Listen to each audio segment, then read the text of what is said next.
Hello guys, welcome back to my YouTube channel Standard Classes. So today I'm going to start a very new chapter, that is chapter 5 Emerging Modes of Business. And in this chapter we will be studying कि कैसे with time business कैसे evolve हुआ है, कैसे change हुआ है, कैसे with time business activities पहले कैसे परफॉर्म करी जाती थी और अब due to development of technology आगे बिजनेस एक्टिविटीज कैसे परफॉर्म करी जा रही हैं. So let's get started. Business has undergone so many changes during the last decade. पिछले 10 सालों में, उससे भी पहले इनफैक्ट पिछले 10-15 सालों में बिजनेस के अंदर बहुत ज़्यादा मेजर चेंजेस आए हैं. 3 story trends which are shaping business. 3 ऐसे evolution I can say, 3 ऐसे major changes I can say जिसके चारों ओर आपका बिजनेस घूम रहा है. वो है डिजिटलाइजेशन, आउटसोर्सिंग एंड ग्लोबलाइजेशन. ये ऐसे 3 मेजर ट्रेंड्स हैं जो पिछले 10 साल में बिजनेस के लिए चेंज हुए हैं. In this chapter, we will be studying digitalization and outsourcing and globalization of business, that is international business. हम लोग पढ़ेंगे अपने chapter 11 में. So अब इस chapter में हम लोगों को ये समझना है कि कैसे digitalization, पहली बात तो होता क्या है और उसकी वजह से business में क्या क्या changes आए. Similarly, outsourcing होता क्या है और उसकी वजह से business में क्या क्या changes आए. तो ये सब चीजें हम डिटेल में, अब इन 2 चीजों के बारे में हम डिटेल में इस चैप्टर में पढ़ेंगे. So business firms have to strengthen their capabilities of creating utilities and delivering values to successful meet the competitive pressure. बात को समझो, आधा आधा करके समझो. जो भी बिजनेस फॉर्म्स हैं, आजकल टेक्नोलॉजी इतनी ज्यादा ग्रो कर रही है, आजकल कंपटीशन इतना ज्यादा बढ़ रहा है, तो उस कंपटीशन में सरवाइव करने के लिए हर एक बिजनेस फॉर्म को, हर एक बिजनेस यूनिट को अपनी पूरी कोशिश करनी है, जितनी स्ट्रेंथ है, जितनी कैपेबिलिटी है, पूरी लगा देनी है. क्या बनाने में? यूटिलिटीज मतलब गुड्स एंड सर्विसेज बनाने में, और that to and delivering value to successful meet the competitive pressures. ऐसे गुड्स एंड सर्विसेज बना के डिलीवर करने में जिससे कंज्यूमर सेटिस्फाइड रहे, उनसे खरीदे और वो एक कॉम्पिटिशन में सर्वाइव कर पाए. तो ये कितना ज्यादा इंपॉर्टेंट है, क्योंकि अगर जो बिजनेस कंपटीशन में सर्वाइव नहीं कर सकता, और बिजनेस कंपटीशन में तभी सर्वाइव कर पाएगा जब उसके गुड्स और सर्विसेज अच्छी क्वालिटी की हो, कंज्यूमर्स की डिमांड को सेटिस्फाई कर रहे हो. समझ रहे हो? अगर वही चीज नहीं हो पाएगी तो कैसे एक बिजनेस चल पाएगा. ठीक है. So business firm has to अपनी कैपेबिलिटीज को स्ट्रेंथन करना, मतलब जितनी ताकत है पूरी कोशिश से, जितने भी रिसोर्सेज सब कुछ यूटिलाइज करके ऐसे यूटिलिटी को प्रोड्यूस करना. यूटिलिटी मतलब गुड्स और सर्विसेज की अच्छी वैल्यू, अच्छी क्वालिटी के गुड्स एंड सर्विसेज को प्रोड्यूस करना और उनको डिलीवर करना, ताकि वो कॉम्पिटिशन में सर्वाइव कर सके. ठीक है. और कंपटीशन क्यों बढ़ रहा है? कंपटीशन इसलिए बढ़ रहा है क्योंकि लोगों की डिमांड बढ़ रही है, क्योंकि आजकल लोगों को अच्छी क्वालिटी का चाहिए, कम प्राइस पर चाहिए, अच्छे जल्दी डिलीवर चाहिए और बेटर कस्टमर केयर चाहिए. क्योंकि कस्टमर्स की इतनी सारी चीजें, कस्टमर्स की डिमांड बढ़ रही है, उनको अच्छी क्वालिटी का चाहिए, लोअर प्राइस पे चाहिए, अगर वो कुछ ऑनलाइन ऑर्डर करे तो फटाफट से डिलीवर चाहिए, और बेटर कस्टमर केयर मतलब वो चाहते हैं कि अच्छे से चीज डिलीवर भी हो जाए, बाई चांस कोई दिक्कत हो तो जिस कंपनी से उन्होंने उसको लिया है वो आके उनकी प्रॉब्लम को रिजॉल्व भी करे. मतलब हर ब्रांड, हर कंपनी अपने कस्टमर्स का अच्छे से ध्यान रखे.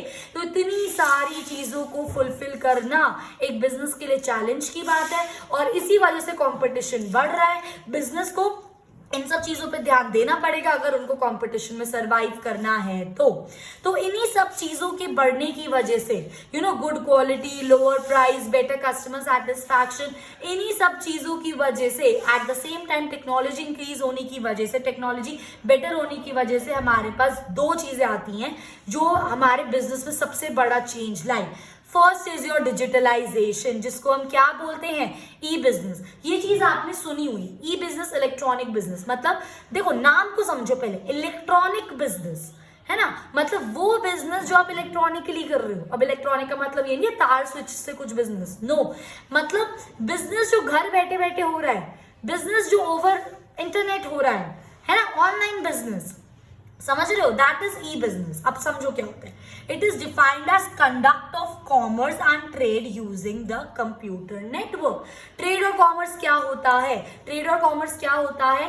ट्रेड बेसिकली होता है buying and selling of goods and services, और कॉमर्स होती है वो सारी एक्टिविटी जो बाइंग और selling of goods and services के लिए इंपॉर्टेंट है। For example warehousing, advertising, ये सारी चीजें कंप्लीटली बाइंग एंड सेलिंग तो हो रही है गुड्स एंड सर्विस के लिए। लोग बाय तब करेंगे जब आप उसको एडवर्टाइज करोगे, लोगों को आप सप्लाई तब कर पाओगे जब आपके पास ऑलरेडी स्टॉक में सामान होगा। स्टॉक में सामान रखने के लिए आपको वेयर हाउस की जरूरत है। बात को समझ रही हो मेरी? ठीक है। So basically it is defined, trade का मतलब buying and selling of goods and services, commerce का मतलब buying and selling of goods and services के लिए आपको जितनी भी एक्टिविटीज करनी है, बैंकिंग हो गया, इंश्योरेंस हो गया, वेयर हाउसिंग हो गया, एडवर्टाइजिंग हो गया, ये सारी एक्टिविटीज किसके अंदर आती हैं? कॉमर्स में, जो आपको ट्रेड करने में हेल्प करती हैं। तो अब यही सारी चीजें बाइंग एंड सेलिंग भी और ये सारी एक्टिविटीज भी, बैंकिंग, इंश्योरेंस, वेयर हाउसिंग, ये सारी एक्टिविटीज भी कैसे करी जाती हैं? Using the computer network. आई मेरी बात समझ? And most common computer network जो हम सब यूज करते हैं बाइंग एंड सेलिंग के लिए आजकल के टाइम में, that is internet. Clear? So the most common network is internet, but private firms जो होती हैं, बड़ी बड़ी कंपनीज होती है, वो नॉर्मल इंटरनेट यूज नहीं कर सकते, क्योंकि इंटरनेट सब लोग एक्सेस कर सकते हैं। तो ऐसा हो सकता है कि प्राइवेट कंपनीज के पास कुछ कॉन्फिडेंशियल डेटा हो, कुछ ऐसी चीजें हो जो वो सबके साथ शेयर ना करना चाहते हो, वो पब्लिश ना करना चाहते हो। इसलिए प्राइवेट कंपनीज या कोई ऐसी कंपनी जो नहीं चाहती कि उनका डेटा पब्लिक तक पहुंचे, वो अपना एक अलग से नेटवर्क क्रिएट कर लेती है अपने बिजनेस को चलाने के लिए। बात को समझो। So the most common network is internet, but private firms use more secure network, अपना more protective network, क्योंकि वो सारे लोग नहीं एक्सेस कर सकते ना वो नेटवर्क, बट जो इंटरनेट है वो सारे लोग एक्सेस कर पा रहे हैं। तो थोड़ा सा प्रॉब्लम हो जाता है, कोई इन्फॉर्मेशन लीक हो जाए, कुछ ऐसा हो जाए, इसलिए वो अपना अलग से सिक्योर नेटवर्क बनाते हैं ताकि वो अपनी और जो मैनेजमेंट है, जो बिजनेस है, वो और अच्छे तरीके से कर सके। आई मेरी बात समझ? ठीक है। नेक्स्ट कॉन्सेप्ट आता है हमारा ई बिजनेस और ई कॉमर्स में क्या फर्क होता है। अभी मैंने यहाँ पर बात करी सिर्फ ई बिजनेस की। अब ई बिजनेस और अगर मैं कॉमर्स भी इलेक्ट्रॉनिकली कर रही हूँ, कॉमर्स मैंने अभी आपको बताया जो भी activities which are related to trade, तो दोनों में क्या फर्क है? सीधा सीधा लेमन लैंग्वेज में हमको सीधा सीधा एक चीज जो पता चल रही है, ई बिजनेस एक ज्यादा बड़ा टर्म है क्योंकि इसके अंदर ट्रेड भी आ रहा है, इसके अंदर कॉमर्स भी आ रहा है, और ई कॉमर्स, ई बिजनेस एक छोटा टर्म है क्योंकि ई कॉमर्स का मतलब है सिर्फ कॉमर्स वाला पार्ट, पर बिजनेस के अंदर दोनों चीजें आ रही है ना, ट्रेड और कॉमर्स। बात समझ रहे हो? ठीक है। So business is a more broader term as compare to the commerce. Commerce इतना सा है, बिजनेस उससे ज्यादा ब्रॉडर टर्म है। ठीक है। Business is a more broader term than the commerce. E business includes not only e commerce, अभी बताया ई बिजनेस के अंदर कॉमर्स और ट्रेडिंग दोनों है, तो ई बिजनेस इंक्लूड करता है ई कॉमर्स। तो एक तरीके से हम कह सकते हैं e commerce is a part of e business, है ना। So e business include not only e commerce but also other electronically conducted business functions. E business e commerce से ब्रॉडर, बड़ा कॉन्सेप्ट क्यों है? क्योंकि वो ई कॉमर्स को include करता ही करता है, उसके अलावा वो और भी चीजें इंक्लूड करता है, जैसे आपका प्रोडक्शन हो गया, इन्वेंट्री मैनेजमेंट हो गया, जो आप इलेक्ट्रॉनिकली कर रहे हो। अब आप ये सोचो कि हम प्रोडक्शन इलेक्ट्रॉनिकली कैसे कर सकते हैं, हम अपना सामान इलेक्ट्रॉनिकली कैसे स्टोर कर सकते हैं। यहाँ पे इसका ये मतलब है इलेक्ट्रॉनिकली आप चीजों को चेक रख सकते हो। बुना ना डेटा होता है एक्सेल शीट्स वगैरह पे, उस पर प्रॉपर चेक किया जा सकता है, सीसीटीवी कैमरास होते हैं, मतलब काफी चीजें होती हैं इसके अंदर। इन डेप्थ में जाओगे तो बहुत डिटेल्ड है। बात को समझ रहे हो मेरी? ठीक है। So e business includes not only e commerce but उसके अलावा और भी बहुत सारी चीजें जो इलेक्ट्रॉनिकली हम बिजनेस से रिलेटेड परफॉर्म कर सकते हैं। That's why e business is a broader term and e commerce is a small term. E commerce is a part of e business. I hope guys ये चीज आपको क्लियर है। So e commerce involves only buying and selling over the internet. E commerce का मतलब हो गया सिर्फ buying and selling, मतलब कॉमर्स एंड ट्रेडिंग और जो भी एक्टिविटीज हो गई, ठीक है, वो सिर्फ बाइंग एंड सेलिंग। और इसके अंदर तो कितना कुछ हो गया, बाइंग एंड सेलिंग हो गया, प्रोडक्शन प्रोसेस पे चेक रखना हो गया, इन्वेंट्री मैनेजमेंट को चेक रखना हो गया। That's why e-business is a broader term as compared to e-commerce. I hope guys ये चीज आपको बिल्कुल अच्छे से क्लियर है। ठीक है। Moving on to our next concept. That is scope of e business, की मतलब कहां तक पहुंच सकता है ये ई बिजनेस, या कहां तक आई शुड से पहुंच चुका है। As e business is very fast, बहुत बड़ा है, काफी सेगमेंट्स है इसके। Many of the business activities can be done over the internet, जैसा कि मैंने अभी आपको बताया, आपका बैंकिंग हो गया, आपका स्टोरिंग हो गया, ये सब चीजें ई बिजनेस की वजह से ओवर द इंटरनेट कर सकते हो। पहले ऐसा नहीं हो पाता था, ट्रेडिशनली आपको जाके ही देखना पड़ता था, सब कुछ आपको पर्सनल लेवल पे मैनेज खुद जाके फिजिकली वहां पे प्रेजेंट होके करना पड़ता था। बट अब ई बिजनेस की वजह से आप ओवर द इंटरनेट ये सब चीजें कर सकते हो।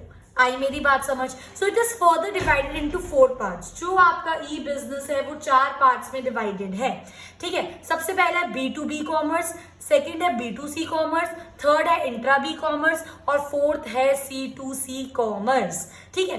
इन this video I will be discussing पहली 2 चीजें आपके साथ, B2B कॉमर्स और B2C commerce, and then my next video I will be discussing intra B commerce and C2C commerce. So let's get started with B2B commerce. ये है क्या? B2B, नाम को समझो, बिजनेस टू बिजनेस, बी और B, ठीक है।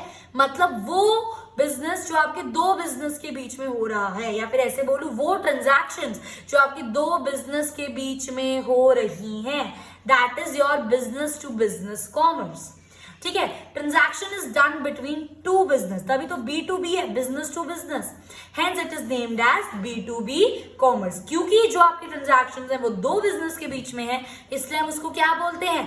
Business to business commerce. Clear? The term e-commerce originally meant facilitation of B2B transactions using electronically data interchange technology। समझो, जो ई-कॉमर्स था, ई-कॉमर्स मतलब पहले की बात करो ट्रेडिशनली जब बिल्कुल आया था, ई-कॉमर्स ट्रेडिशनली का मेन मोटिव क्या था ई-कॉमर्स के आने का? कि business to business easily transaction हो पाए। क्योंकि एक बिजनेस से दूसरे बिजनेस पर ट्रांजैक्शन, सबसे पहले तो मैं इसका एग्जांपल देती हूँ कि एक बिजनेस और दूसरे बिजनेस के बीच में क्या ट्रांजैक्शन हो सकती हैं, ठीक है। जैसे हमारी कोई ऑटोमोबाइल कंपनी है, ऑटोमोबाइल कार्स वगैरह ऐसी कोई कंपनी है, ठीक है। एक बिजनेस है जो टायर्स बनाती है, एक बिजनेस है जो कार की बॉडी बनाती है, एक बिजनेस है जो कार के इंजन पे काम करती है। तो 3 अलग अलग बिजनेस है। और एक बिजनेस है जो हर जगह से सामान इकट्ठा करती है, एक्यूमुलेट करती है। टायर ले लिए, बॉडी ले ली, इंजन ले लिया और इकट्ठा करके उसने एक्यूमुलेट करा चीजों को और एक कार तैयार कर दी। तो ये क्या चल रहा है? यहाँ इस वाले बिजनेस में यहाँ से टायर लिए, यहाँ से उसने बॉडी ली कार की, और यहाँ से उसने इंजन लिया कार का। और भी बहुत चीजें चलती है, अभी अज्यूम कर लो ये 3 चीजें लगती हैं कार में, ठीक है। तो ये बिजनेस ने ट्रांजैक्शंस करी, एक बिजनेस से टायर खरीदा, एक बिजनेस से बॉडी ली और एक बिजनेस से उसने इंजन लिया। तो बिजनेस टू बिजनेस हो गया ना। एक बिजनेस से उसने टायर डायरेक्टली कंज्यूमर को नहीं दिया, उसने इस वाले बिजनेस से एक ऐसे बिजनेस को टायर दिया जो उसको आगे एक्यूमुलेट करके फिर कार प्रोड्यूस करके फिर वो आगे जाएगी सेल होने के लिए। ये होता है ट्रांजैक्शन। एक एग्जांपल था ये कैसे बिजनेस टू बिजनेस क्या ट्रांजैक्शंस हो सकती हैं। आप आईफोन का एग्जांपल भी ले सकते हो। एप्पल कंपनी क्या करती है? एप्पल कंपनी के जो पार्ट्स होते हैं ना वो डिफरेंट जगह पर बनते हैं, पर एक्यूमुलेट वो एक जगह पर होते हैं। तो जो एक्यूमुलेशन कंपनी है तो वो पार्ट्स खरीद रही है, तो वो बिजनेस टू बिजनेस से तो ट्रांजैक्शन हो रहा है। बात को समझ रहे हो? और जो ई बिजनेस ट्रेडिशनली इंट्रोड्यूस करा गया था वो सिर्फ बिजनेस टू बिजनेस को हेल्प करने के लिए इंट्रोड्यूस करा गया था कि भाई बहुत ज्यादा दिक्कत हो रही थी, उस चीज को इजी करने के लिए लोगों ने B2B इंट्रोड्यूस करा था, जिसमें वो क्या यूज करते थे? EDI, that is electronically data interchange technology. पहले तो जो भी आपके इंटरचेंज में करता था वो पेपर पे होता था, है ना, सारी डिटेल्स पेपर फाइल्स में होती थी। बट जब ई-कॉमर्स आया बिजनेस टू बिजनेस की हेल्प करने के लिए, जब आपकी electronic data interchange technology I, that is EDI जब आया, तब आप सीधा अपनी क्या जो अभी आपको इंफॉर्मेशन चेंज करनी हो, कोई इनवॉइस हो आपका, कोई बिल हो, कोई इंपॉर्टेंट चीज हो, बिजनेस टू बिजनेस में आपको अगर एक्सचेंज करना है फटाफट से कर सकते हो, मेल कर सकते हो, मैसेज कर सकते हो, ठीक है। तो ये सब चीजें किसने इजी करी बिजनेस टू बिजनेस के लिए? EDI ने, that was electronic data interchange technology, जो किसके अंडर इंट्रोड्यूस हुई थी? ई-कॉमर्स के अंडर। और ये किस लिए यूज होती थी? To send and receive commercial documents like invoice. मतलब जो भी काम के डॉक्यूमेंट्स थे बिजनेस टू बिजनेस आपस में अब जाके देने की जरूरत नहीं थी, आप सिंपली ओवर द इंटरनेट आप using EDI, that is electronic data interchange technology के अंडर आप अपने इंपॉर्टेंट डॉक्यूमेंट्स इंटरचेंज कर सकते थे। आई मेरी बात समझ? सो लेमैन्स लैंग्वेज में, देसी भाषा में, B2B commerce is basically the business between business to business. Clear? और मैंने आपको इसका एग्जांपल भी दी थी कि कुछ बच्चे सोचते हैं कि एक बिजनेस टू बिजनेस के बीच में किस टाइप की ट्रांजैक्शन हो सकती है। ऑटोमोबाइल्स एक्यूमुलेशन हो गया, आईफोन एप्पल की पार्ट्स का एक्यूमुलेशन हो गया। क्लियर? नेक्स्ट आता है इसी के अंदर हमारा B2C commerce, that is what? Business to consumer commerce, है ना। B मतलब बिजनेस, C मतलब कंज्यूमर। अब वो ट्रांजैक्शंस जो आपके बिजनेस और कंज्यूमर के बीच में हो रही हैं, that is your B2C commerce. ठीक है, transaction is done between business and commerce, इसलिए इसको क्या बोलते हैं, B2C कॉमर्स। ठीक है, marketing begins well before a product is offered for sale and continues even after the product has been sold। अब ये चीज आपको समझनी चाहिए, ये चीज आपके लिए समझनी इंपॉर्टेंट है। ठीक है, इस चीज को ध्यान से सुनना। मैं क्या बोल रही हूँ, मैं ये बोल रही हूँ कि जब भी हम कोई प्रोडक्ट बनाते हैं, ठीक है, इससे पहले वो बिके हम उसकी एडवर्टाइजिंग स्टार्ट कर देते हैं। ऑब्वियस सी बात है, अभी मैंने अगर फॉर एग्जाम्पल कोई न्यू प्रोडक्ट मार्केट में लॉन्च करा, बात को समझो, ठीक है, अब लोगों को कैसे पता चलेगा कि मैंने कोई न्यू प्रोडक्ट लॉन्च करा है, पहले मुझे उसको एडवर्टाइज करना पड़ेगा, तभी तो लोग उसको खरीदेंगे। Forget about a new product, कोई आपका ओल्ड प्रोडक्ट होता है और उसके अंदर आप इनोवेशंस करते हो, या फिर उसी ओल्ड प्रोडक्ट को आप एडवर्टाइज कर रहे हो, उसी ओल्ड प्रोडक्ट को आपको सेल करना है, तो आप एडवर्टाइज तो करोगे। सो इससे पहले कंज्यूमर आपका प्रोडक्ट खरीदे, उसकी एडवर्टाइजमेंट शुरू हो जाती है। और जब आपका वो प्रोडक्ट बिक जाए, जब कंज्यूमर आपका वो प्रोडक्ट खरीद ले, उसके बाद भी उसकी एडवर्टाइजमेंट कंटिन्यू रहती है, और भी तो लोगों को अट्रैक्ट करना है। बात समझ रहे हो? ठीक है, so B2C includes many types of marketing activities which are done online. Business to consumers, अब डायरेक्टली बिजनेस को प्रोडक्ट किसको बेचना है, कंज्यूमर्स को, तो जो भी उससे रिलेटेड एक्टिविटी होगी, सबसे मेजरली एडवर्टाइजिंग एक्टिविटी, ये सारी एक्टिविटीज अब कैसे कर सकते हो, आप ऑनलाइन कर सकते हो, क्योंकि आजकल कंज्यूमर्स भी बाइंग एंड सेलिंग ज्यादा से ज्यादा ऑनलाइन करते हैं। उनको घर बैठे बैठे सामान मिल जाता है, उनको और क्या चाहिए। ऑल्दो फिजिकल प्लेस पे मार्केट जाके सामान खरीदना और ऑनलाइन सामान खरीदना, दोनों के अपने एडवांटेजेस और अपने डिसएडवांटेजेस हैं। ठीक है, so B2C business enables business to be in touch with the customers on the round the clock basis। B2C business जो आप ऑनलाइन बिजनेस कर रहे हो, जो आप ऑनलाइन गुड्स, जो ऑनलाइन प्रोडक्ट्स आप कंज्यूमर्स को सेल कर रहे हो, एक सबसे बड़ा फायदा होता है क्योंकि वो सब चीजें ऑनलाइन है, तो आप कस्टमर्स के कांटेक्ट में 24/7 रह सकते हो। दिन के किसी भी टाइम पे बिजनेस कंज्यूमर के कांटेक्ट में रह सकता है। At the same time business को और भी हेल्प हो सकता है, कोई एक ऑनलाइन सर्वे कंडक्ट कर सकता है। ऑनलाइन सर्वे कंडक्ट करेगा वो, अगर कंज्यूमर्स उसका ऑनलाइन सर्वे में पार्टिसिपेट करते हैं, तो उसको पता लग जाएगा कि कंज्यूमर ऑनलाइन किस टाइप का प्रोडक्ट खरीदना पसंद करते हैं, और अगर कंज्यूमर ऑनलाइन प्रोडक्ट खरीदते हैं तो वो सेटिस्फाइड होते हैं या फिर वो सेटिस्फाइड नहीं होते हैं। ठीक है, ये सारे बेनिफिट्स हो जाते हैं बिजनेस को, है ना। कोई भी बिजनेस ऑनलाइन बिजनेस कर रहा है डायरेक्ट 24/7 कंज्यूमर के कांटेक्ट में, तो इससे ज्यादा कंज्यूमर को क्या चाहिए कि अगर उसको अपने प्रोडक्ट से लेकर कोई भी दिक्कत आती है तो वो 24/7 कभी भी रिजॉल्व करा सकता है अपनी क्वेरी बिजनेस जहां से उसने खरीदा है, वेंडर से। बात समझ रहे हो? Similarly companies can also conduct online survey, जैसा कि मैंने अभी आपको बताया, टू नो, ये जानने के लिए कि कंज्यूमर्स ऑनलाइन क्या खरीदते हैं और कितना उनका सेटिस्फैक्शन लेवल है ऑनलाइन खरीदने का। बात समझ रहे हो? पर एट द सेम टाइम इसके डिसएडवांटेजेस भी हो गए, जैसे कि क्या, जैसे कि अब कंज्यूमर जो चीज खरीद रहा है वो देख नहीं सकता, वो देख नहीं सकता कि वो क्या खरीद रहा है, पर उसको वो पर देख नहीं सकता, बट जब वो आ जाएगा तभी देख सकता है। मतलब एक तरीके से पेमेंट हो जाती है, फिर थोड़ा लंबा प्रोसेस होता है पैसों को वापस करना, और फिर चीज़ों को पैसों को लेना, चीज़ों को वापस करना, तो ये थोड़ा सा डिफिकल्ट प्रोसेस हो जाता है। तो ये हल्का सा ड्रॉबैक आ जाता है आपका ऑनलाइन मार्केटिंग का। जैसा कि मैंने आपको बोला, मार्केट जाके सामान खरीदो चाहे आप ऑनलाइन सामान खरीदो, हर चीज़ के अपने एडवांटेजेस और डिसएडवांटेजेस होंगे। ठीक है, so back to our B2C commerce, business to consumers. ठीक है, इसके बाद B2C इज कॉरलेटरी। कहने का मतलब ये, अभी तक मैंने आपके साथ डिस्कस करा कि कैसे बिजनेस कंज्यूमर के कांटेक्ट में रहता है, तो अब ये मत समझो कि वन साइडेड है कि बिजनेस ही सिर्फ कंज्यूमर के कांटेक्ट में। At the same time consumer 24/7 business से कनेक्टेड है।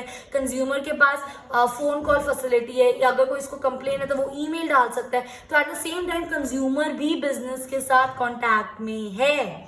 तो मतलब दोनों साइड है, बिजनेस टू कंज्यूमर भी चल रहा है ये, और कंज्यूमर टू बिजनेस भी चल रहा है ये। कंज्यूमर्स अपनी क्वेरी डाल सकते हैं, कंज्यूमर्स अपने फीडबैक्स दे सकते हैं, है ना। तो ये दोनों तरफ से, वन साइडेड नहीं है ट्रांजैक्शन, दोनों तरफ से इक्वल इन्वॉल्वमेंट हो सकता है B2C कॉमर्स की वजह से।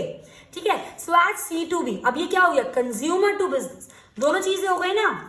B2C तो हो गया बिजनेस टू कंज्यूमर, C2B भी तो हो गया, C2B कंज्यूमर टू बिजनेस। अब आप ये मत सोचना कि कंज्यूमर बिजनेस को कुछ सेल कर रहे हैं, नो। C2B मतलब कि कैसे कंज्यूमर रिएक्ट कर रहा है। कंज्यूमर को कोई क्वेरी है तो वो फोन कर सकता है, वो ईमेल डाल सकता है। अगर कंज्यूमर को अच्छा लग रहा है तो वो ऑनलाइन जाके फीडबैक्स प्रोवाइड कर सकते हैं, बुरा लग रहा है तो भी वो फीडबैक प्रोवाइड कर सकते हैं। दैट्स वाई ये होता है कंज्यूमर टू बिजनेस रिएक्शन। बात समझ रहे हो?